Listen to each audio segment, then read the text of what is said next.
नमस्कार। हमारे चैनल में आपका स्वागत है। मैं हूं रामचंद्र मौर्य। साथियों, 2024 लोकसभा चुनाव के 4 चरण संपन्न हो गए। दोनों गठबंधन गदगद हैं। इंडिया गठबंधन भी कह रहा है कि वह बढ़त की ओर है, अपनी सरकार बनाने जा रहा है। राहुल गांधी हर सभा सम्मेलनों में कह रहे हैं कि 4 जून को प्रधानमंत्री नरेंद्र मोदी की विदाई हो जाएगी, उन्हें गद्दी छोड़ना पड़ेगा। और इधर एनडीए गठबंधन भी बड़ी मुस्तैदी से प्रचार में लगा हुआ है और यह नैरेटिव बना रहा है कि उसी की जीत हो रही है, हैट्रिक हो रही है। तीसरी बार नरेंद्र मोदी प्रधानमंत्री बनने जा रहे हैं और 400 पार से ज़्यादा सीटें आ रही है।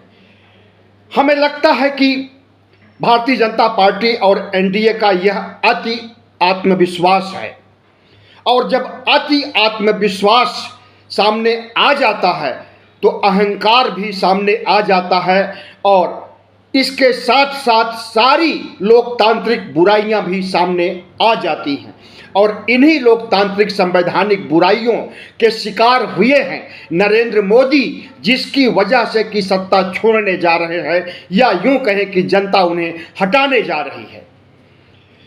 प्रधानमंत्री नरेंद्र मोदी आरएसएस पृष्ठभूमि से आए हैं।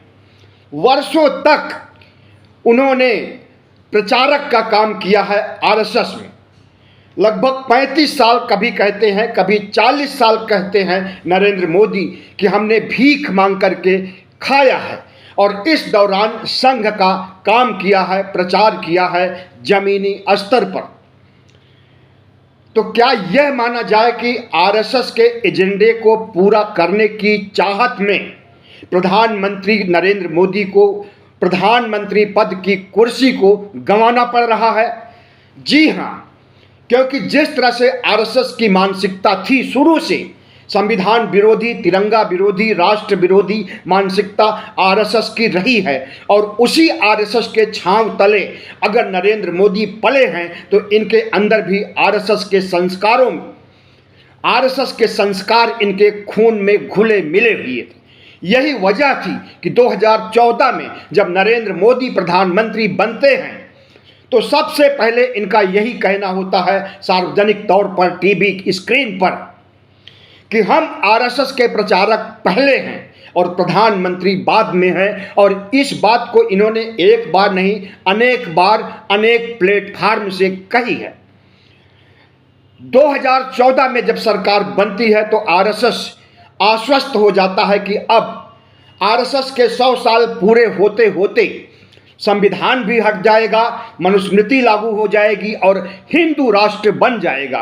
लेकिन कुर्सी गंवाने की इच्छा न रखने वाले प्रधानमंत्री नरेंद्र मोदी आरएसएस के इस फार्मूले को लागू तो करना चाहते थे, और उन्होंने लोगों का जनमत बटोरने के लिए, सहमति देखने के लिए अपने 4-5 सांसदों को कहा भी कि आप कहिए कि 400 पार से सीटें दें और हम संविधान लोकतंत्र को खत्म कर देंगे। और ऐसा ही हुआ भी, जब अयोध्या के लल्लू सिंह, ज्योति मिर्धा राजस्थान की, अनंत हेगड़े कर्नाटक के, अरुण गोविल मेरठ सीट से लड़ रहे, और दिया कुमारी जो राजस्थान की उप मुख्यमंत्री हैं, इन सबों ने, या इन लोगों के अतिरिक्त भी कई सांसदों ने ऐसी बातें कही कि 400 पार सीटें दीजिए, हम संविधान को बदल देंगे। और इसी को इंडिया गठबंधन ने लपक लिया और ओबीसी, एससी, एसटी और दलित समुदाय के बीच जाकर के ऐसा प्रचार किया जमीनी स्तर पर कि नरेंद्र मोदी और आरएसएस की हवा निकल गई। आज सबसे बड़ा मुद्दा हो गया है संविधान बचाने का, लोकतंत्र बचाने का, धर्मनिरपेक्षता बचाने का, तिरंगा बचाने का। बाकी मुद्दे गौण हो गए हैं। राम मंदिर का मुद्दा जो आरएसएस और भारतीय जनता पार्टी का ब्रह्मास्त्र था, वह भी बुरी तरह से ध्वस्त हो गया है। अगर आंकड़ों की शक्ल में कहें तो 2% लोग हिंदुत्व के नाम पर वोट दे रहे हैं और 8% राम मंदिर के नाम पर। कुल 10% ऐसे लोग हैं जो कि राम मंदिर और हिंदुत्व के नाम पर वोट दे रहे हैं और 90% मतदाता राम मंदिर और हिंदुत्व के मुद्दे पर वोट नहीं दे रहे हैं। तो 10% और 90% में बहुत बड़ा अंतर होता है।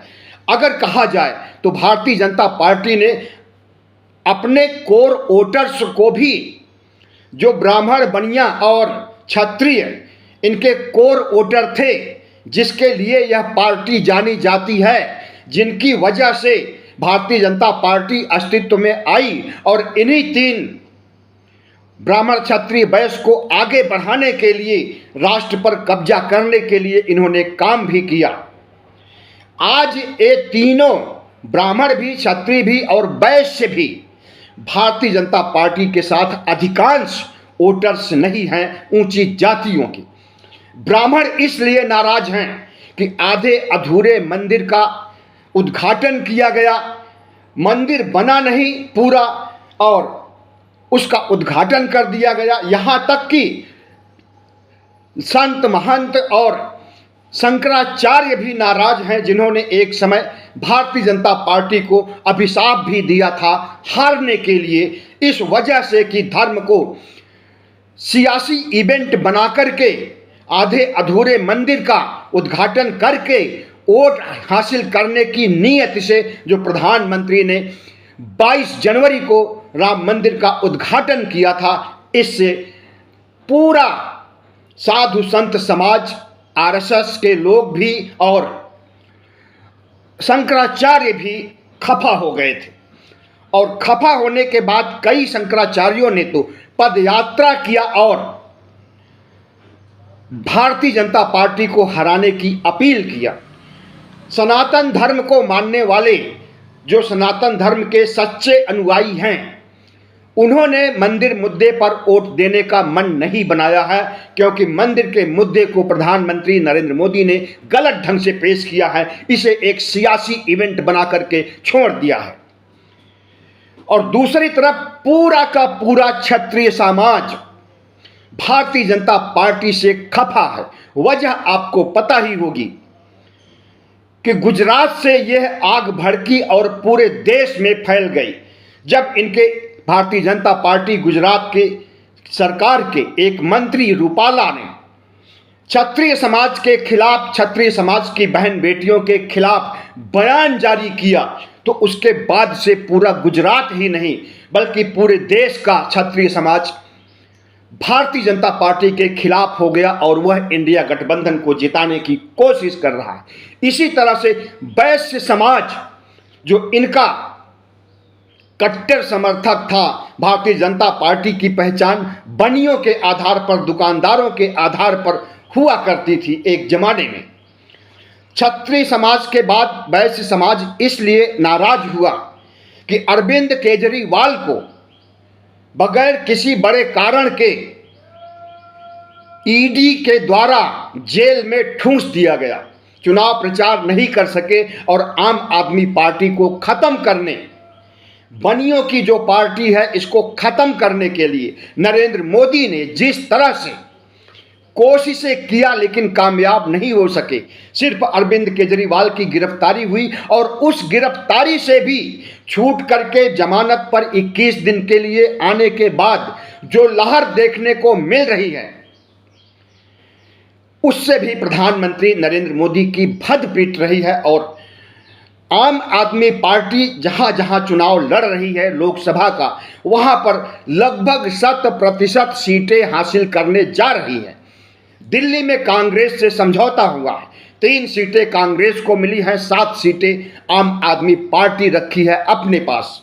और उन्हीं सीटों के लिए अरविंद केजरीवाल अब रोड शो कर रहे हैं, रैलियां कर रहे हैं। और जिस तरह से भारतीय जनता पार्टी की आंतरिक नीतियों की भर्त्सना कर रहे हैं, सीबीआई, ईडी, आईटी और भारतीय जनता पार्टी के आतंक, साम दाम दंड भेद के खिलाफ आग उगल रहे हैं, उससे न केवल दिल्ली, हरियाणा, पंजाब, गोवा और आम आदमी पार्टी शासित राज्यों में है, बल्कि पूरे देश में यह चिंगारी पहुंच रही है कि प्रधानमंत्री नरेंद्र मोदी संविधान को तो खत्म कर ही रहे हैं, लोकतंत्र को खत्म कर रहे हैं, धर्मनिरपेक्षता को खत्म कर रहे हैं और हिंदू राष्ट्र बनाने की दिशा में आगे बढ़ रहे हैं।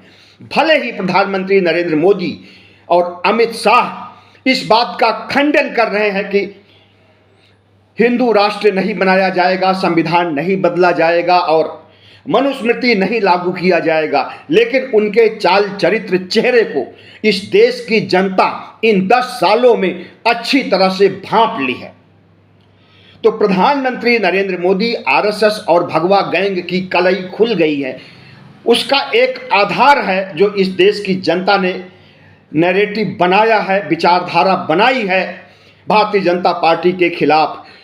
लगभग 2 साल से भारत के हर बड़े शहरों में भारतीय जनता पार्टी को समर्थन देने वाली भगवा गैंग, उसमें हिंदू युवा वाहिनी भी है, उसमें हिंदू महासभा भी है और उसमें आरएसएस के कई संगठन भी हैं जो पूरे देश में घूम घूम करके हिंदू राष्ट्र बनाने की कस्में खा रहे हैं, धर्म संसद आयोजित करके हिंदू राष्ट्र बनाने की कस्में खा रहे हैं और भगवा संविधान धर्म संसद में पेश कर रहे हैं कि इसी को लागू किया जाएगा हिंदू राष्ट्र बनने पर। और वह भगवा संविधान कुछ और नहीं बल्कि मनुस्मृति है।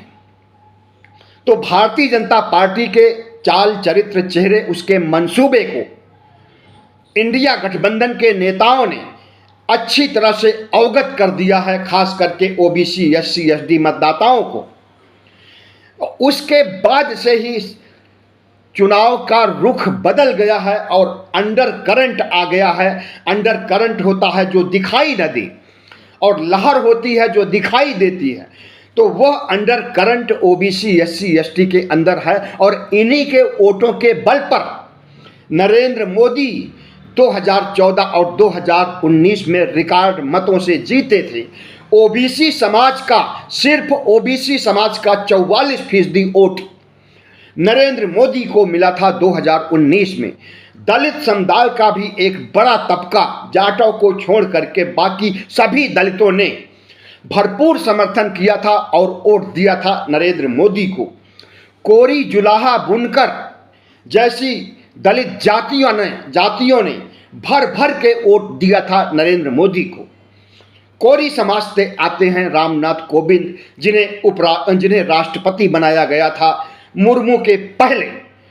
उसके बाद से कोरी समाज और जाटों से अलग बाकी दलित समाज भारतीय जनता पार्टी के प्रमुख नरेंद्र मोदी का फैन हो गया था और उन्हें वोट देता आ रहा था। लेकिन आज की स्थिति यह है कि जब से दलितों, ओबीसी के कान में यह बात पहुंची है कि भारतीय जनता पार्टी के नेता मोदी और शाह संविधान को कुआं में फेंकना चाहते हैं, बाबा साहब की, डॉक्टर अंबेडकर की किताब को गांव में संविधान भी कहते हैं, लेकिन जो ज़्यादा पढ़े लिखे नहीं हैं वे लोग किताब कहते हैं, बाबा साहब की किताब। तो बाबा साहब की किताब को मोदिया कुआं में फेंक देगा, इसलिए उसे हराना है। यह नैरेटिव बहुत अच्छी तरह से गांव में देखी और सुनी जा सकती है और वहां जमीनी स्तर पर, गांव के स्तर पर पत्रकारिता करने वाले यूट्यूब के तमाम चैनल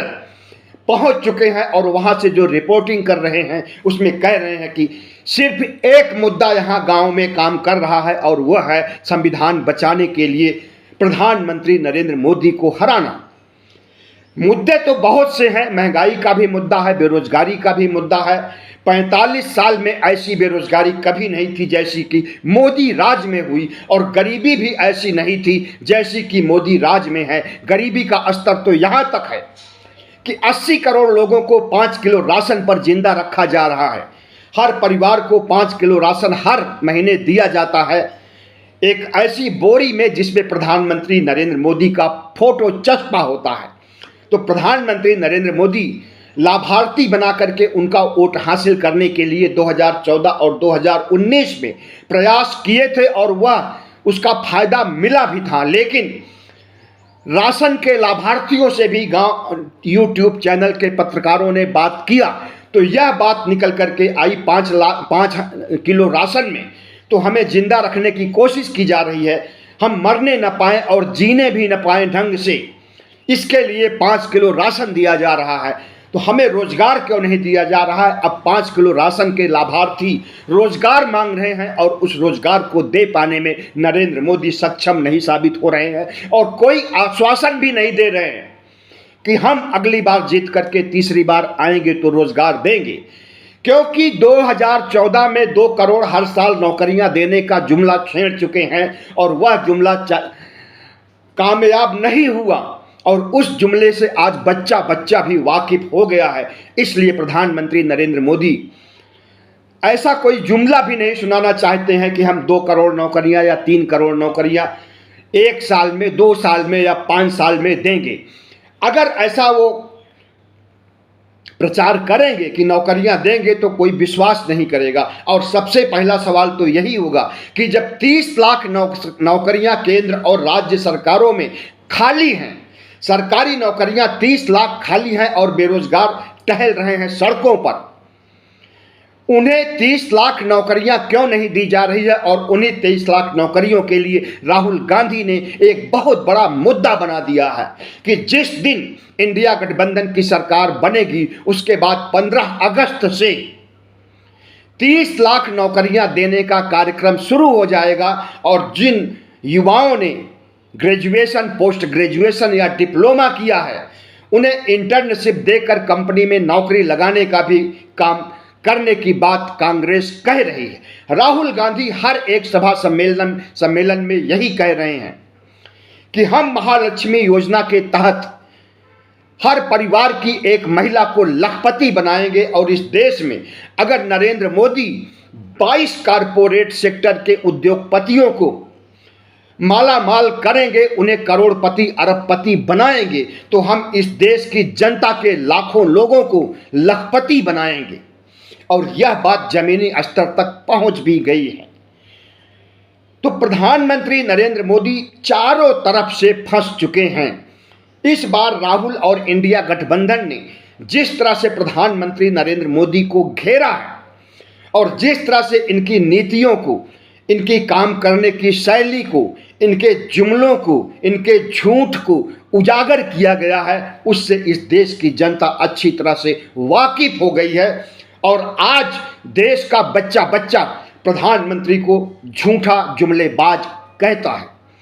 प्रधानमंत्री नरेंद्र मोदी ने जिस तरह से प्रधानमंत्री पद की गरिमा को तार तार किया है, इससे भी इस देश की जनता खफा है। खास करके मध्यम वर्ग के लोग, खास करके बुद्धिजीवी लोग जिन्हें सिविल सोसाइटीज कहा जाता है, इन लोगों को आपत्ति है कि नरेंद्र मोदी तीसरी बार प्रधानमंत्री न बनने पाए, क्योंकि इसने प्रधानमंत्री पद की गरिमा को खत्म कर दिया है। जैसी जैसी बातें करता है, कभी मंगलसूत्र छीन करके महिलाओं को, मुस्लिम महिलाओं को दे दिया जाएगा, हिंदुओं के हक अधिकार छीन करके मुसलमानों को दे दिया जाएगा, हिंदुओं की भैंस छीन कर मुसलमानों को दे दी जाएगी। तो इस तरह से चुनाव प्रचार करके नरेंद्र मोदी ने अपने ही पैरों पर कुल्हाड़ी मारी है और इस देश की जनता ऐसे जुमलेबाज, झूठे और फालतू अनाप शनाप की बातें करने वाले प्रधानमंत्री के चेहरे को अच्छी तरह से पसंद कर लिया है और इस चेहरे से अब लोगों में नफरत उत्पन्न हो गई है और यही नफरत वोट पर चोट करके नरेंद्र मोदी को हराने का काम कर रही है। आरएसएस जो कि हिंदू राष्ट्र बनाने के लिए गठित किया गया था 1925 में, 2025 अगले साल है, तो इस 2025 में उसके 100 साल पूरे हो रहे हैं। आरएसएस को भारतीय जनता पार्टी और नरेंद्र मोदी से इतनी बड़ी निराशा हो गई है, इतना चिढ़ हो गई है। प्रधानमंत्री नरेंद्र मोदी, अमित शाह की कार्यशैली से आरएसएस खफा है, आज से नहीं काफ़ी समय पहले से। और जब से उसे लगने लगा कि हिंदू राष्ट्र नहीं बन पाएगा, संविधान नहीं खत्म हो पाएगा, उसके बाद 100 साला जश्न मनाने की जो तैयारी कर रहा था आरएसएस, डायमंड जुबली प्रोग्राम जो करना चाहता था 100 साल आरएसएस के पूरे होने पर उसे कैंसिल कर दिया है। नाराजगी यहां तक बढ़ गई कि नरेंद्र मोदी को नागपुर जाकर के घुटने टेकने पड़े मोहन भागवत के सामने। इसके बावजूद मोहन भागवत टस से मस नहीं हुए। तो आज भारतीय जनता पार्टी के बारे में यही कहा जा सकता है कि उसका समर्थन आरएसएस ने भी खींच लिया है। आरएसएस के प्रचारक जिस तरह से 2024 और 2019 में भारतीय जनता पार्टी को जिताने के लिए जमीनी स्तर पर बूथ लेवल पर काम करते थे और देश के सभी राज्यों में इनकी लगभग 60,000 शाखाएं हैं। ये शाखाएं सक्रिय थी लोगों को बरगलाने, खास करके गांव में, देहात में, कस्बों में जो अनपढ़ लोग हैं उन्हें बरगलाने और मनुवाद का घुट्टी पिलाने, मनुवाद थोपने की बातें कहा करते थे और नरेंद्र मोदी को जिताने की बात करते थे। लेकिन आरएसएस के समर्थक, आरएसएस के प्रचारक इस बार जमीनी स्तर से गायब हैं। आरएसएस ने हाथ खींच लिया है, बल्कि आरएसएस के मोदी के खिलाफ आरएसएस के तमाम पदाधिकारी आए दिन बयान जारी करते रहते। तो देखना यह है कि अब नरेंद्र मोदी किस तरह से चुनाव जीत पाते हैं। हमें तो लगता है कि साम दाम दंड भेद का उपयोग उन्होंने लंबे अरसे तक किया है, इसका उपयोग करेंगे तो क्रांति हो जाएगी, इस देश में जन आंदोलन खड़ा हो जाएगा। और संवैधानिक तौर तरीकों से अगर प्रचार करेंगे या चुनाव जीतना चाहेंगे तो वो तौर तरीके अब बचे नहीं रह गए हैं। भले ही माफ़ी मांगे, गिड़गिड़ाएं कि हम संविधान नहीं ख़त्म करेंगे, हम लोकतंत्र को नहीं ख़त्म करेंगे, अगर ख़त्म करना होता तो पिछले 10 वर्षों में ही ख़त्म कर दिया होता। लेकिन यह बात किसी के गले नहीं उतर रही है। 97 करोड़ लोग यही मान करके चल रहे हैं कि अगर प्रधानमंत्री नरेंद्र मोदी तीसरी बार प्रधानमंत्री बनेगी तो संविधान लोकतंत्र को ख़त्म कर देंगे, हिंदू राष्ट्र बनाएंगे और ओबीसी, एससी, एसटी के लोगों को 4000 साल पहले गुलामी की ओर भेज देंगे। इसलिए प्रधानमंत्री नरेंद्र मोदी के पास अभी एक रास्ता रह गया है और उसका वो बखूबी उपयोग भी कर रहे हैं। वह रास्ता है धांधली करके चुनाव जीतने का। और उत्तर प्रदेश में जिस तरह से धांधली की जा रही है, जिस तरह से फर्जी वोटिंग की जा रही है, जिस तरह से मुस्लिम मतदाताओं को वोट केंद्र से, मतदान केंद्र से भगाया जा रहा है, लाठियां मार मार करके उनके आईडी कार्ड को, आधार कार्ड को, वोटर आईडी कार्ड को फाड़ फाड़ करके फेंका जा रहा है।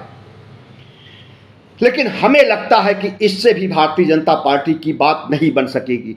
इससे यही होगा कि जो भारी आंकड़ों से 1,00,000 2 लाख से कोई सीट हारने वाले होंगे, हो सकता है कि 50,000 से हारें, क्योंकि धांधली करके कुछ वोट हासिल कर लिए हैं, फर्जी मतदान करके कुछ वोट हासिल कर लिए हैं। इसलिए हो सकता है कि जो जीत का अंतर है उसमें थोड़ा कमी हो जाए। लेकिन धांधली करने से, चंडीगढ़ मॉडल अपनाने से 100% जीत नहीं हो सकती है। और अगर चंडीगढ़ मॉडल आता है, वोट गिनने वाले, ईवीएम से वोट गिनने वाले अगर फर्जीवाड़ा करेंगे तो सुप्रीम कोर्ट की भी नज़र रहेगी।